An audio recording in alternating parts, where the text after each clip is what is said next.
came here today to talk about Airflow. And first, before we explain what Airflow is, because probably you don't know, like, who knows what Airflow is? Okay, one person, good. So before we explain that, we will introduce ourselves. My name is Jarek Potiuk. I'm a principal software engineer in Polidea. My name is Szymon. My name is Szymon Przedwojski, and I'm a software engineer at Polidea. And before we talk about Airflow, we will tell you why we are talking to you about Airflow. So what's our legitimacy in Airflow? We are contributing to Airflow. Airflow is an open source project from Apache Software Foundation, and for a few months already, together with Szymon, we are working full time on contributing to Airflow development, and we are developing connections called operators, which we will tell later about. We are developing connections for Google Cloud Platform services. For now, those are the services that we are working on: Cloud SQL, Spanner, Compute Engine, and Bigtable. We developed and Cloud Functions as well, which are not mentioned here. So we developed operators for those Google Cloud Platform services. And as you see, like you can see, our commits are visible in Airflow source code. So you can actually, if you want, you can actually check the quality of our code and like take a look at discussions that were there. And you will find that what we found very interesting was that in those open source projects, really quality matters.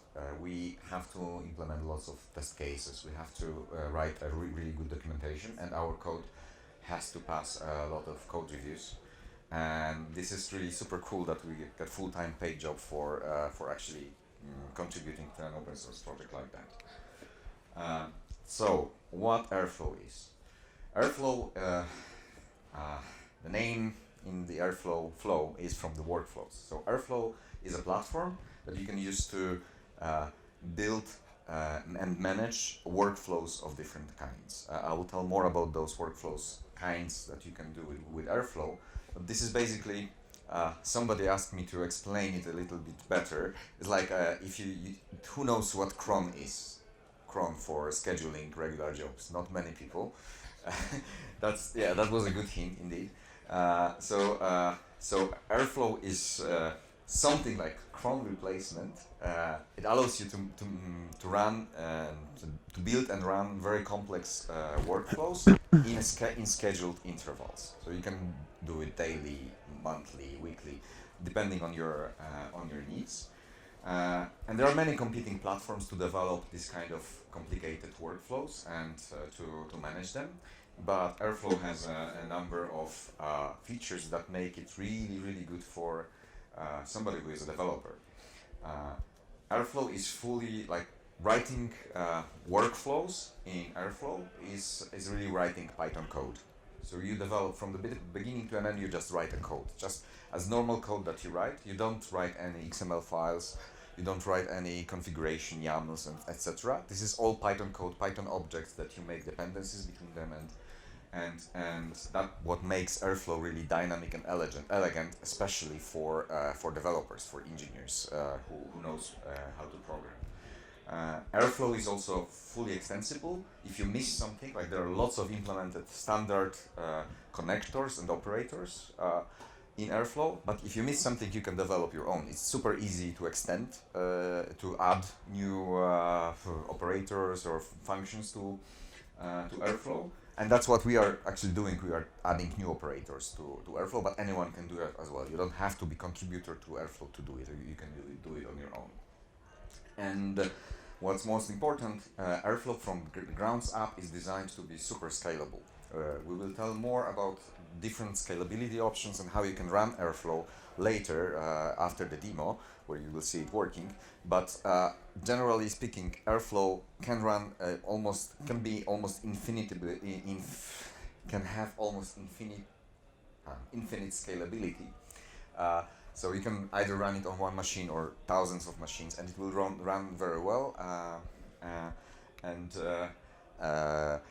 It runs on workflows of this level that you can see here. So most of the work that you can manage by Airflow is like extracting some data from some service, putting it to transform the data like spreadsheet data, putting it to another data source like a database and process it. So this is the kind of workflow that you can develop with Airflow. On this level, so it's not a business process management, so you don't have like business processes, but the whole workflow that you develop is some kind of business process, and inside this transformation, getting data from one place to the other is mostly what you do with Airflow. This slide shows you how Airflow is actually used. Those are all the companies that are using Airflow, and you can find really big names there. And you can see that it actually can scale because all those companies, or most of those companies, are really running at scale. You know the names.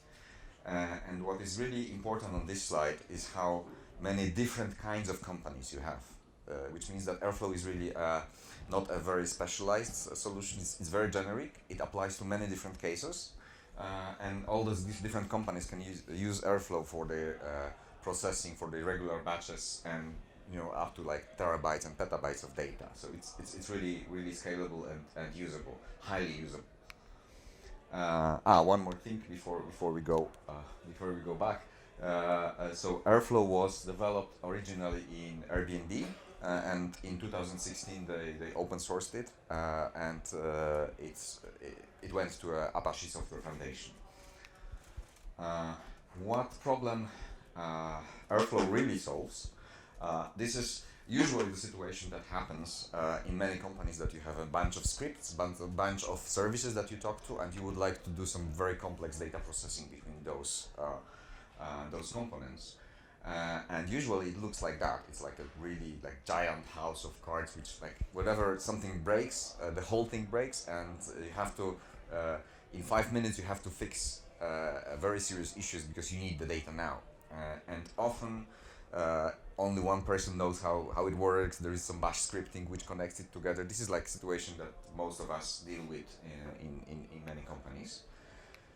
And even though you think that it might not collapse, it actually happens at the worst possible case, worst possible time that it actually collapses, and you have to do something with it.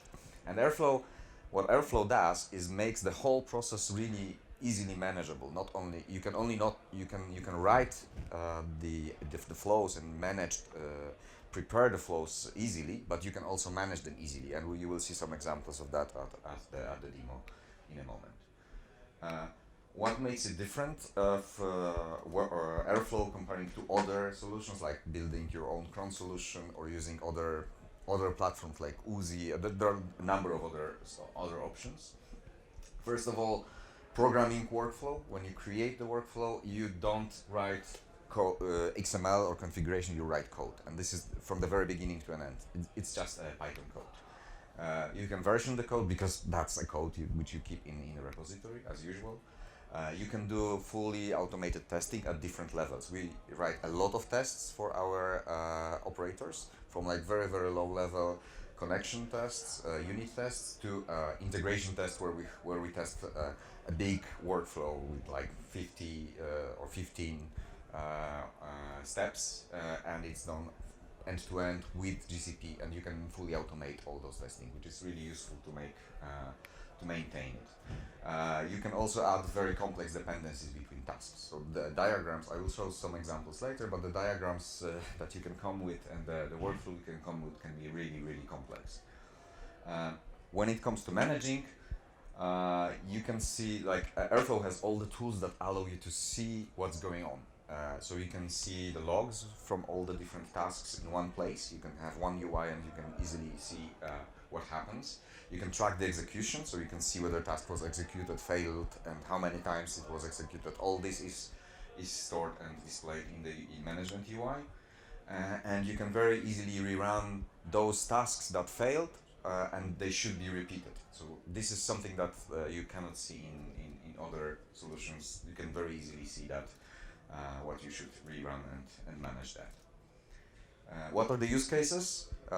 The simplest and most common case are to use Airflow are ETL jobs, so extract, transform, load jobs, which is typical for a lot of processing. but it can also be used for machine learning pipelines, processing the data, and for any other kinds of regular operation like performing backup or delivering some data in regular intervals. The key here is that those are all the tasks that are repeating continuously, and they have some intervals that they work on, like a daily, weekly, hourly. This is common for all the use cases of Airflow. And now let me pass to Szymon, and he will explain more about the concepts of Airflow. Okay, thanks, Jarek. So let me now walk you through the core concepts of Airflow. So first of those is the DAG, which is short for Directed Acyclic Graph. This is actually the main concept. This is the collection of tasks that we want to run. The DAG is our workflow, and it contains the tasks and the dependencies between them.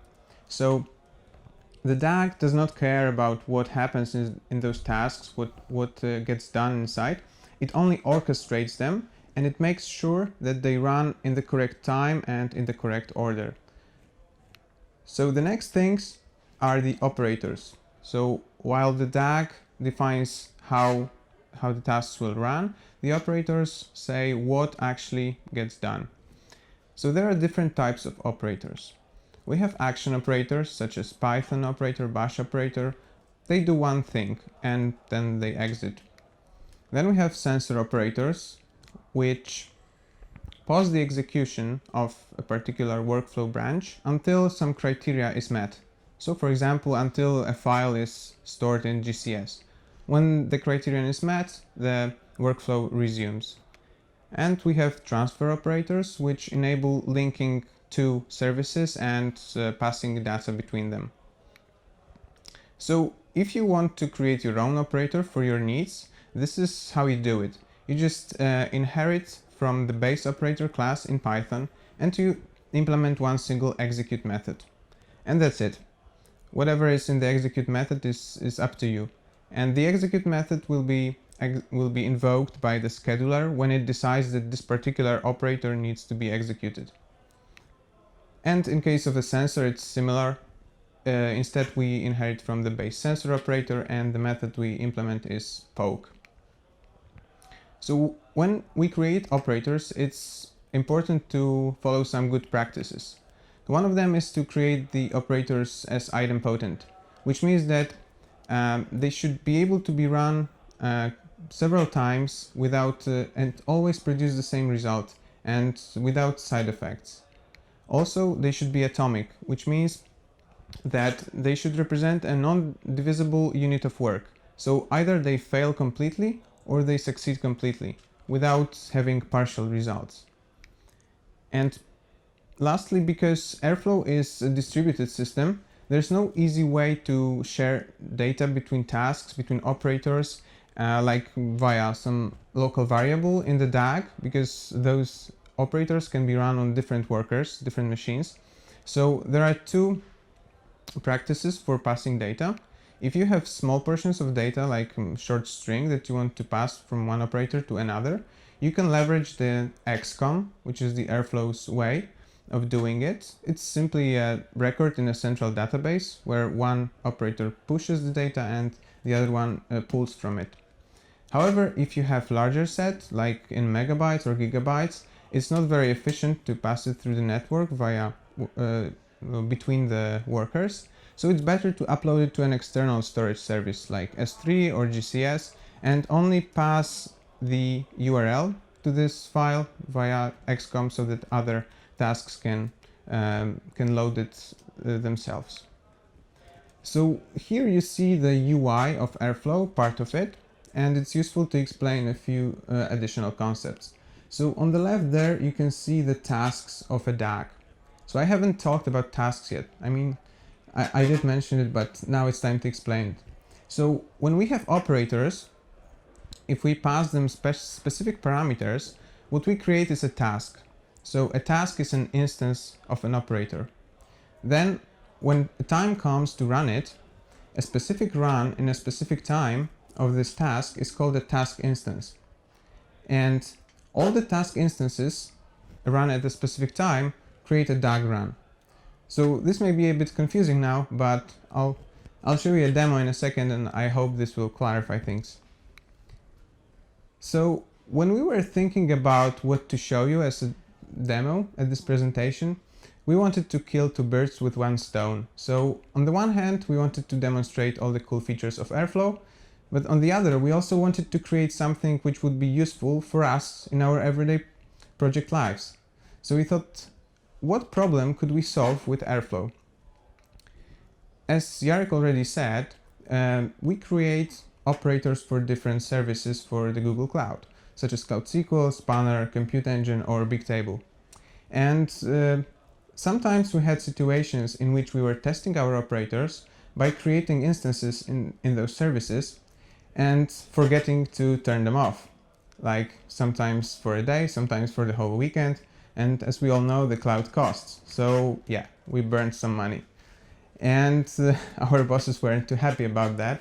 So we thought, hey, why don't we create a DAG which will monitor those instances and remind us about them so we can turn them off? So that's what we did. We created a DAG which lists all the services from GCP, notifies us via Slack and email, so that we can check if some of them are unnecessary and switch them off. And it keeps everybody happy, and our company doesn't go bankrupt this way. So in order to create this solution, we use three types of operators. Two of them are generic operators: Bash operator, which enables you to invoke any Bash command, and Python operator, which executes a Python method that you want. And the third one is a specific operator for doing one task only. It is to send emails.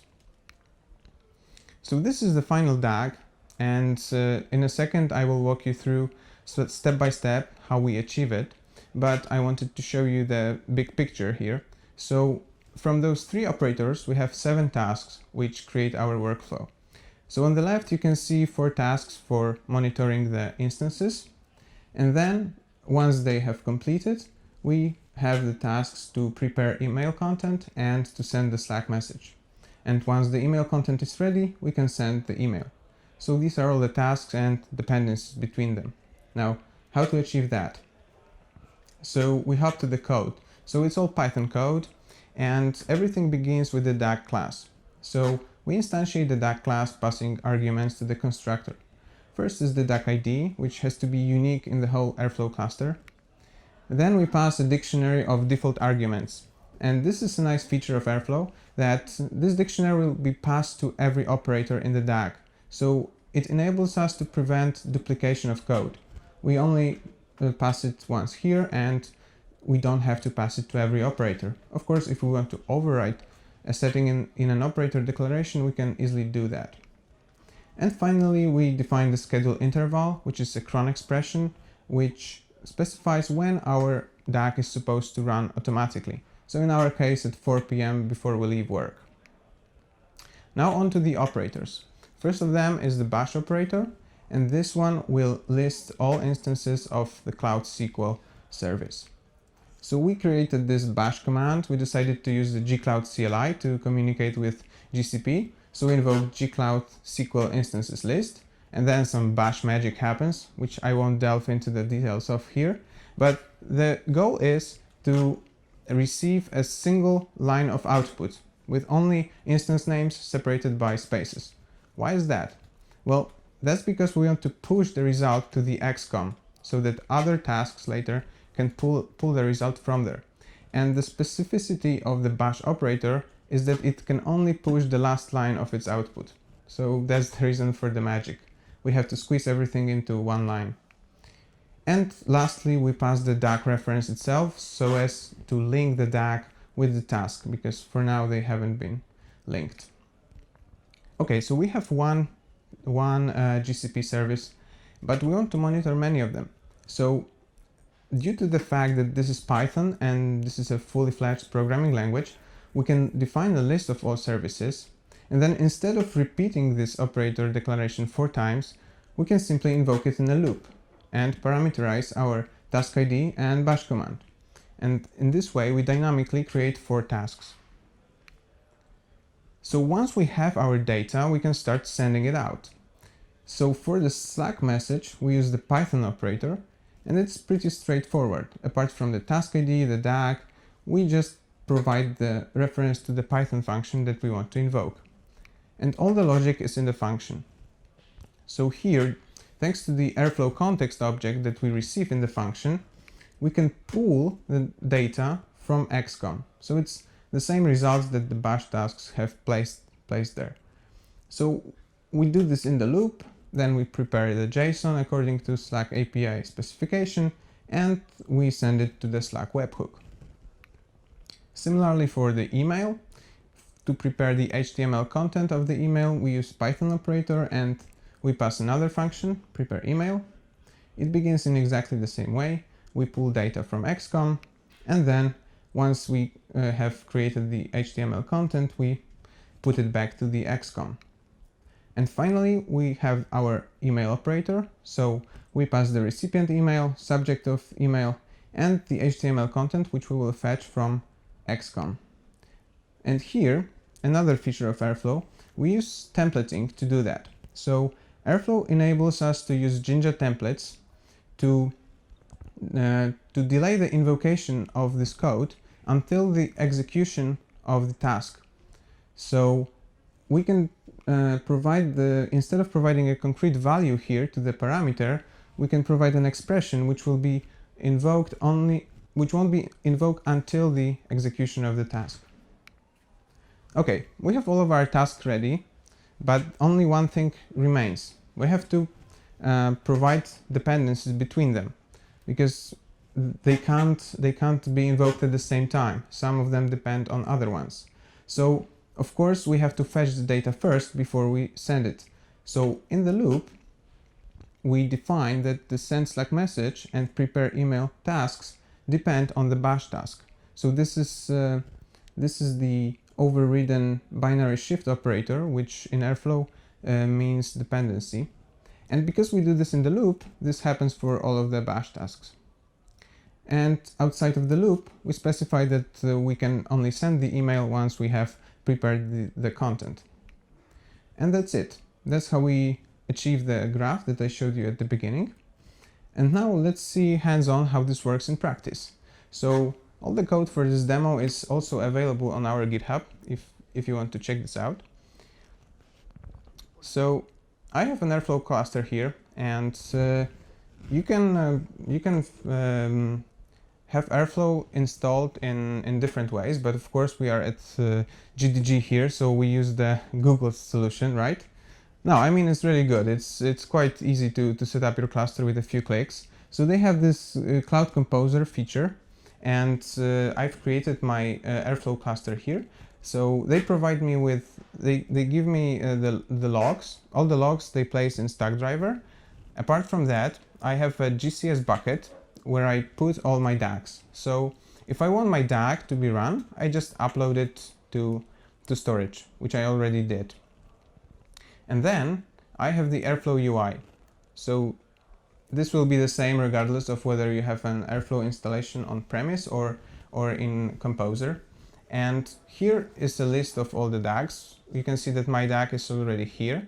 So if I go inside, I can inspect my DAG in various ways. So this is the view from the slide before. It's a tree view, and we have all the diagrams here from the previous diagrams. We can also see the graph view, the one that was on the other slide. There's, for example, one of my favorites is the Gantt chart, which shows the execution times of all tasks within a single diagram, and also the code for this DAG. So as you can see, just scrolling through, this is the same code that I showed you on the slides. So even though my DAG is scheduled to be run at 4, of course we don't have time to wait for that. But so I will execute it on the spot. I can trigger it manually, and as you can see in the tree view, this dot is in light green, so it means that the DAG is running. And if I go to the Gantt chart, we have to refresh manually, unfortunately, but you can see that the tasks are being picked up by the scheduler. So one of them already completed. The dark green is completed. So those first 4 tasks are independent. That's why they can run in parallel, because we have a multi-node cluster here. And they've all completed, and we wait for the scheduler to pick up subsequent tasks. So the send Slack message completed as well.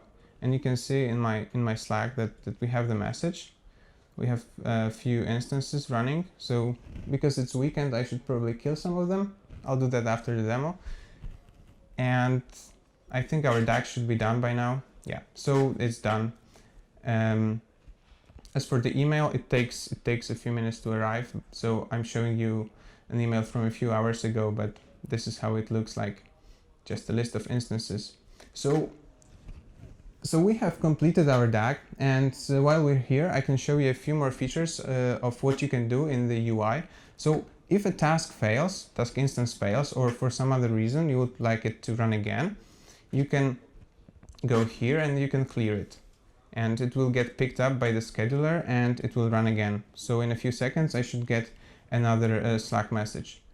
And apart from that, you can inspect other aspects of your task instance. So for example, you can see the logs. So you have all the logs in the stack driver, but if you want to quickly look at the logs of a particular task instance, you can do this here.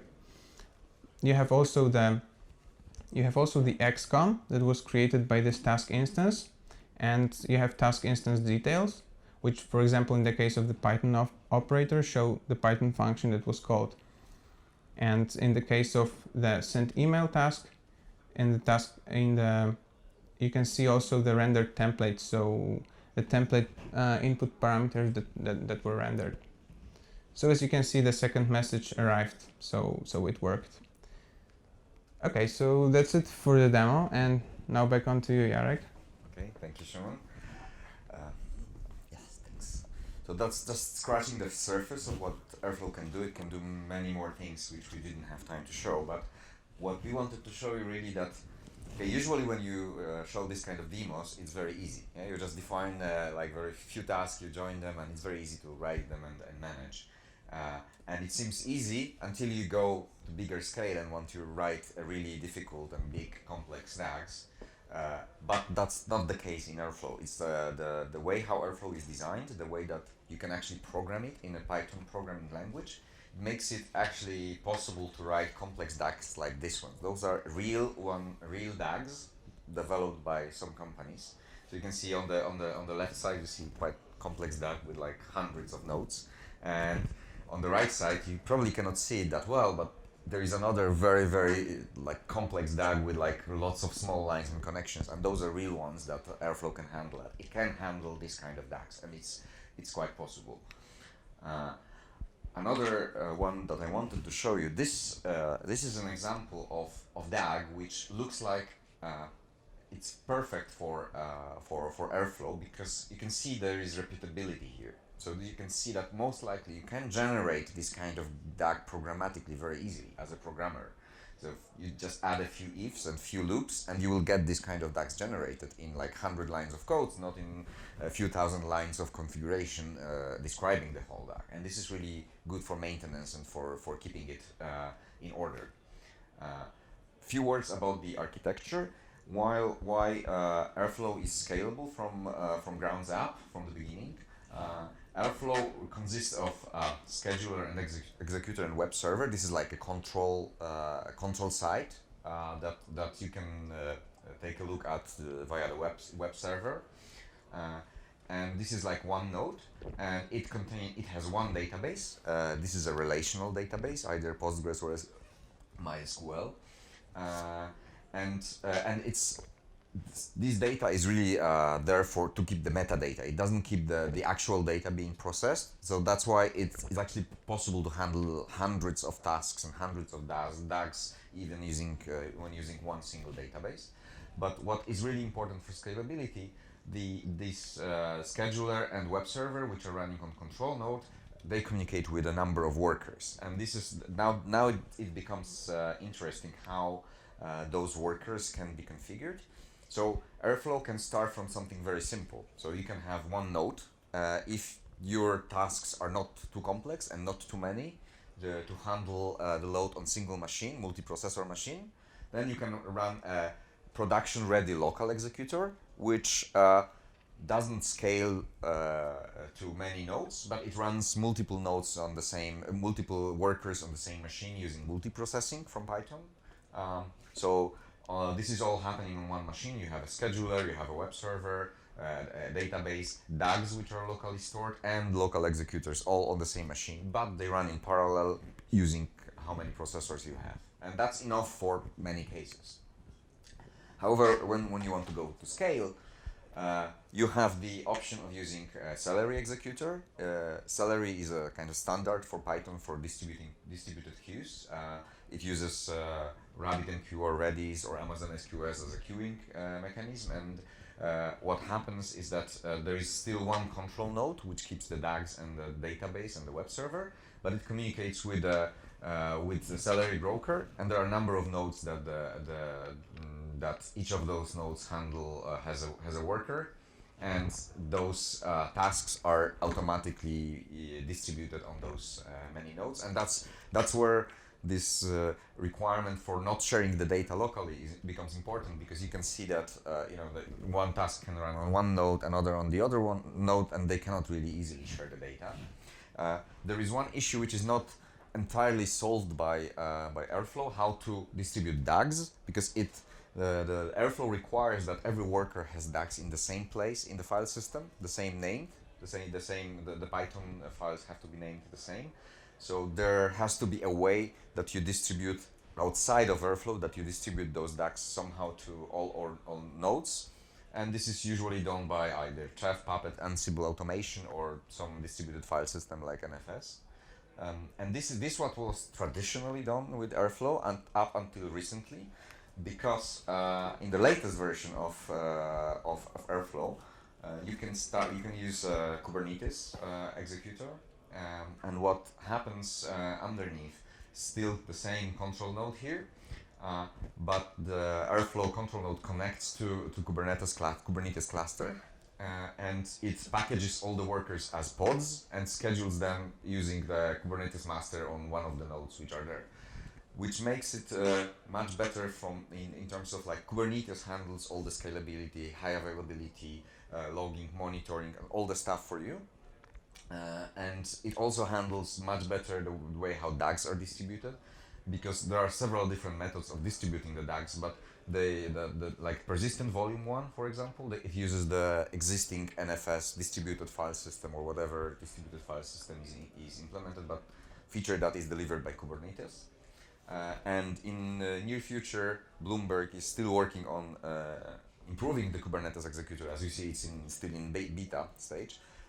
In the future, it will be baking in the DAGs into the pods itself. So we will be just distributing the images using standard image registry, and the pods will be executed with the DAGs inside. So that makes it super easy to scale. This configuration with Kubernetes is really great, because you can connect, for example, to a GKA Kubernetes cluster, which allows to do auto scalability, for example. So you can scale it up when the load reaches certain levels, and all this complexity of handling the multi-node setup is handled for you using Kubernetes, and that's really super cool. And one thing that we wanted to tell. Szymon already shown you our demo was run in Composer, GCP service. This is another GCP service, which is basically Airflow as a service done by Google. And it already runs using all the Google properties, like it is running on a cluster, on a Kubernetes cluster. It is running, you can define how many nodes you want to have, how big disk space should be, which machines should be handling the load. And you can really set up your Airflow cluster in a matter of minutes by just clicking it, or like running using CLI, using gcloud command line to set it up, which makes it super easy to start experimenting with, and also to run it in production, because this is fully production ready solution. It doesn't use the Kubernetes cluster yet, the Kubernetes executor, which I shown before. It just runs on the Kubernetes cluster and uses Celery. But probably in the future version, it will use Kubernetes cluster for distributing the loads. That's about it.